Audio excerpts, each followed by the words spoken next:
Hello, welcome back to my channel again. In this video I'm going to be advocating for animal adoption. I have spent some time working in an animal shelter, which was a charity, and I really want to move into animal welfare, so I thought I would do a video on animal welfare and adoption and all that kind of fun stuff, so please keep on watching. So in Australia, millions of cats and dogs find themselves in an animal shelter. The reasons why they are surrendered to an animal shelter can be varied. From my experience working for the charity that I did, the majority of dogs that came into the shelter were coming from New South Wales or other states or territories that were finding stray dogs and sending them to shelters, for which they would stay there for 7 days, sometimes 3 days, and from there they would be euthanized. And euthanized is a gentle word because quite often they would even be shot. NUGS was actually one of those dogs who was rescued, and so was OLLIE, actually, now that I remember. He was rescued from an animal shelter. He was 8 weeks old when I adopted him, emaciated, which is another term for anorexic, and he had skin condition. So clearly he had not been treated well. NUGS was physically okay, but emotionally she was very distressed, which I've spoken about in my video about separation anxiety. So it really does the animals damage, either physically or mentally, to be in a shelter. And I shit you not, I have seen dogs cry. I have seen dogs cry, and I know that people will be like, yeah, whatever. And some people will believe me, some people, yeah, just won't. There was once a stag hound in this shelter that I was working for. She was a beautiful dog, but she was very, very big and scary looking. She had been used for hunting, and this is a culture that I see in Australia, which I loathe. A lot of people adopt bull Arabs or mastiffs or crosses of the two for hunting purposes. A lot of the time, bull Arabs and mastiffs are really, really sweet animals and do not have the nature for hunting unless they're properly trained. And most people do not have the patience to train a dog to be good hunters. So what happens when they don't fulfill their hunting purposes? The people abandon the dogs, and they'll either leave them in the bush, or they'll just abandon them and leave them to starve. They'll leave them tied up in a backyard, which is deemed as animal cruelty, or they'll surrender them to a shelter. And unfortunately, because of the stigma with bull Arabs and mastiffs, people won't adopt them because they look scary.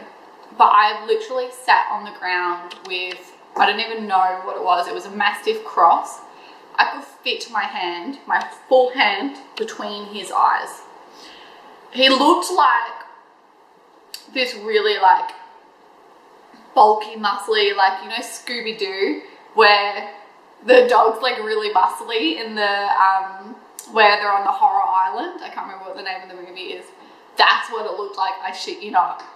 Like a pit bull times 10, like it was huge. And I got to admit, I was a little bit scared to walk into its pen, but it was really calm, really placid, and I gradually got its trust and was able to sit on the ground with him. He was actually scared of me.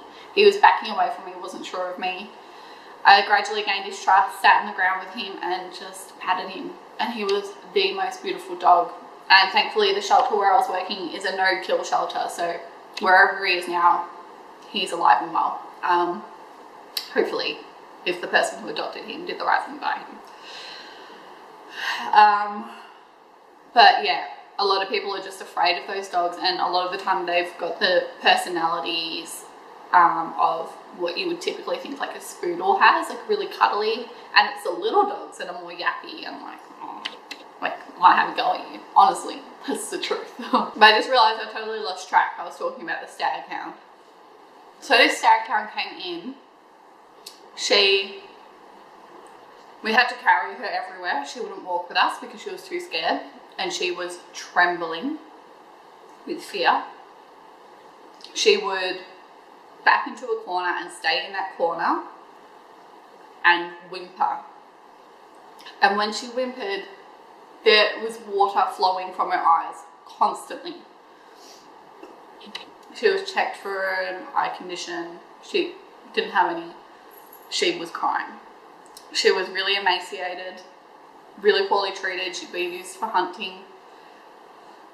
I tried to take her for a walk, and I think I got her like 10 meters. She wasn't even motivated by treats.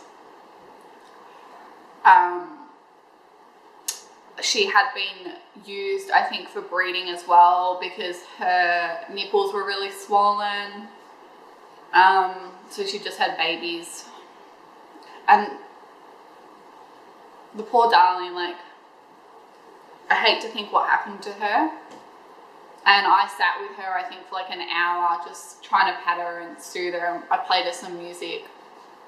I just played her classical music because that is known to soothe dogs. But it wasn't working.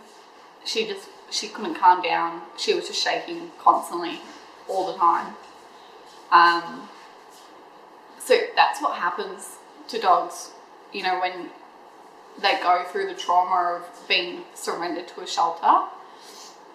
And unfortunately, people surrender their dogs for the dumbest reasons. I had a guy come in once with this beautiful little purebred dog, and it was his father's, and his father passed away. And he'd had the dog for 3 years at this point, and he didn't want it. And we would obviously take the dog if they wanted to surrender it, because it's better to take the dog than they abandon it or kill it. But we try to find out the reason why, and see if they can use any other resources first before they surrender the dog.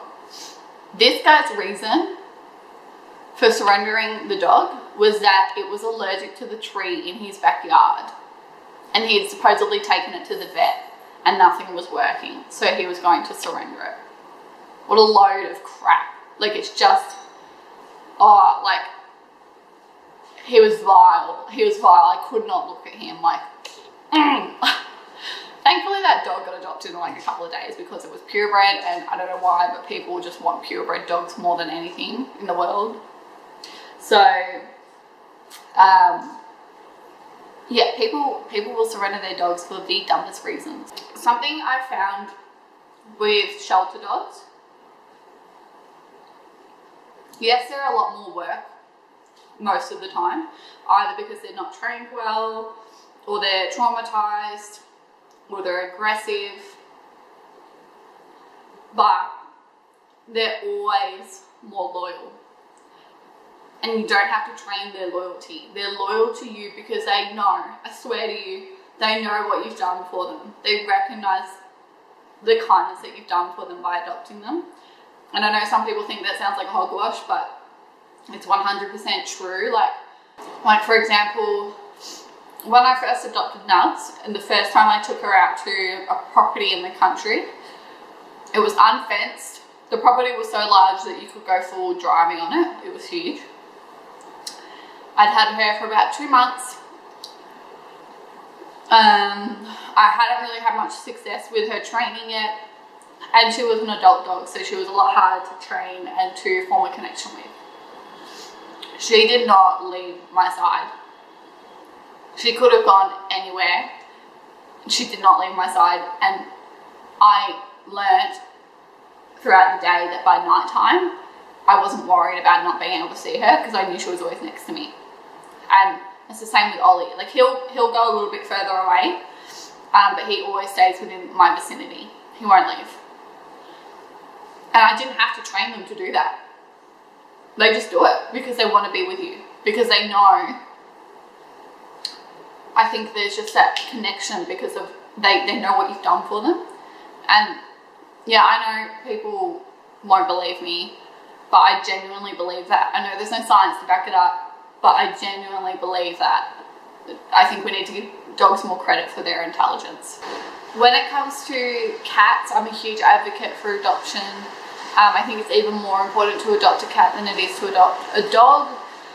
My reasoning being that there are a lot of stray cats because people don't de-sex their cats, and during summer they go into heat and breed a lot. In the shelter I was working in, there were 400 kittens that came into our care in the space of like a month, maybe 2. And that's one shelter in one small town of a city in one country. Like I can't even fathom the amount of kittens that are being born every summer in Australia. And unfortunately, a lot of them are neglected. So there's always multiple kittens for you to adopt. You don't need to go to a breeder. I don't know if you can hear the thunder, it's just started like bucketing rain. It was like sunshine earlier. Classic Melbourne. But for example, the Lost Dogs Home will take in approximately 11,000 cats and 11,000 dogs per year. About 2/3 of those dogs are adopted and the rest are euthanized, and half of the cats are adopted and half are euthanized. Oh Lord. Oh my Lanta. If you do choose to adopt from an animal shelter, which I strongly encourage, the benefits are that it's a lot cheaper than going through a breeder. So you're probably going to spend minimum $2,000 on a pedigree dog.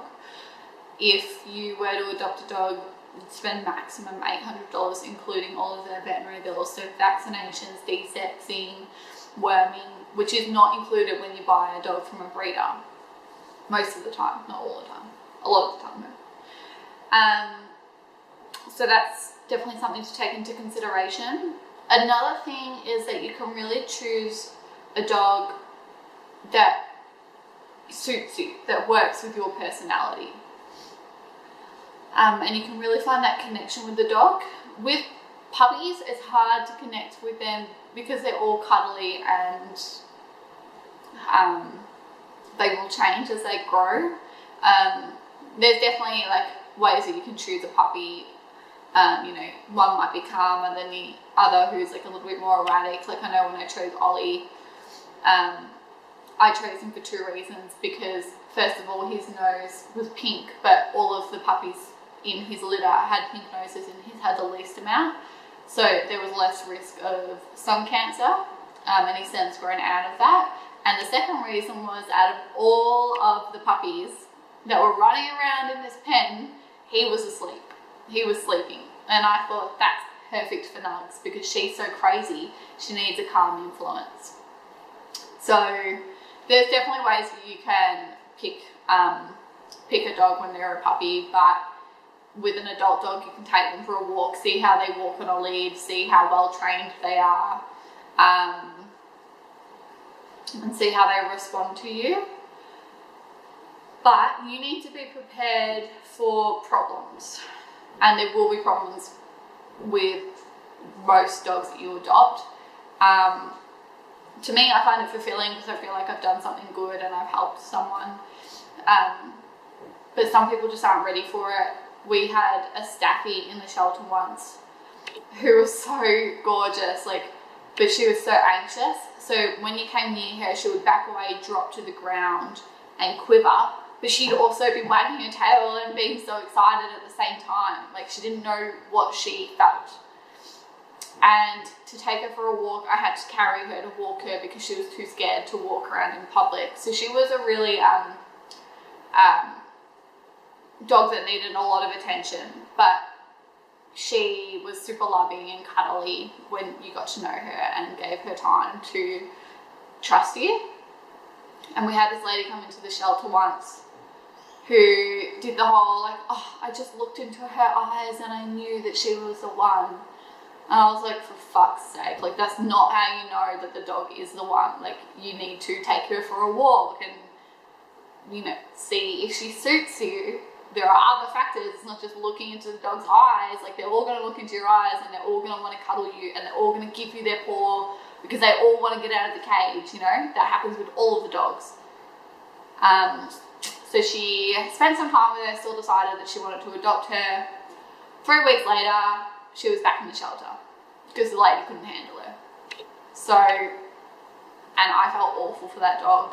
Like, I really wanted to take her home myself because she'd finally gotten out of this awful place, and it had been for long enough that she probably started to get used to her environment, and then the lady just fucked her up all over again.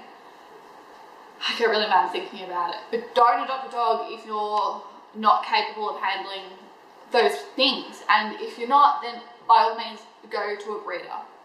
Go to a breeder or adopt a puppy that you can train. So yeah, there's definitely that you need to take into consideration. So some things you need to take into consideration before purchasing a dog from a breeder. Look at if your breeder is using their dog breeding business or cat breeding business as their sole financial gain, as their only way of supporting themselves. Because I guarantee you, they are over breeding their animals to support their business for the year. So what I mean by that is, say you've got your mother dog, your I forget what it's called, but you know, your pride female dog. Breeders will sometimes make them go through 2 to 3 pregnancies a year or over 2 years. They shouldn't even be doing that in their lifetime. So the physical demands that they're putting on their dogs are abuse, and their cats, it's abuse, right? And they're doing it for financial gain, and they might boast about how much they love their dogs. Sorry, I disagree. I disagree. So you need to consider that. And we're not accusing all breeders of this. I'm sure there are some breeders out there that are a lot more ethical, but I would say the majority aren't. So please consider, you know, interview your breeder about their ethics behind their business before purchasing a dog, if it's the pathway you choose. But if you have a specific breed in mind, please research first if there is a shelter or an adoption rescue for that specific breed, like sausage dogs, huskies, Rottweilers, schnauzers. They've all got specific adoption centres and rescue centres for those breeds, because a lot of people rescue those, like will rescue a husky, for example, and will purchase a husky and don't realise the effort it takes to raise a husky, and will put it up for adoption. So that's another option. So the more that people adopt, the more money that's going into charities and adoption centres, and the more capacity they have to rescue more animals. So please, if you're looking into getting a new family member, look into adoption, but consider if it's right for you. And I'm going to stop filming now because the rain is literally insane. But thanks for watching. Bye. Ollie, it's a bit rainy out there, eh?